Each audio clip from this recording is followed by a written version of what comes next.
हिम्मत है तो चुनाव लड़कर दिखाओ। आदित्य ठाकरे की एकनाथ शिंदे गुट के बागी विधायकों को खुली चुनौती। उद्धव ठाकरे के युवा नेता आदित्य ठाकरे ने शिंदे गुट के विधायकों को चुनौती दी है कि हिम्मत है तो बागी विधायक इस्तीफा देकर चुनाव मैदान में उतरें। नए सिरे से चुनाव लड़, मैं भी अपनी सीट से इस्तीफा दूंगा और फिर से चुनाव लड़ूंगा, लोगों को तय करने दें। आदित्य ने कहा कि अगर मैं उप मुख्यमंत्री देवेंद्र फडणवीस की जगह होता तो मैं सरकार से बाहर निकल जाता और नए सिरे से चुनाव का आह्वान करता।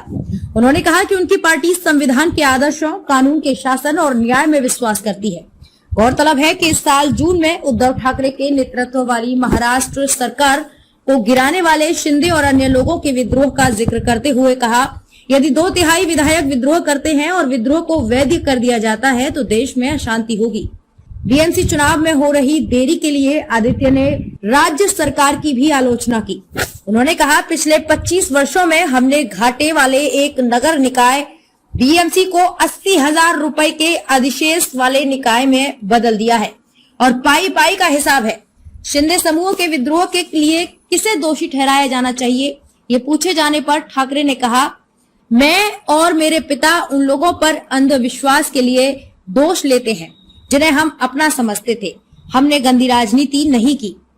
उन्होंने कहा कि शिंदे गुट ने चुनाव आयोग में याचिका दायर कर केवल शिवसेना को नुकसान पहुंचाने के इरादे से धनुष और तीर चुनाव चिन्ह मांगा है। उन्होंने कहा कि अगर न्याय हुआ तो उनकी पार्टी को चुनाव चिन्ह वापस मिल जाएगा। उन्होंने कहा, मेरे दादा यानी कि बाल ठाकरे ने भूमिपुत्रों और हिंदुत्व के मुद्दे को इसलिए उठाया क्योंकि ये मुद्दे उस दौर में थे, जबकि मेरे पिता ने मौजूदा समय में विकास के मुद्दों पर ध्यान केंद्रित किया था।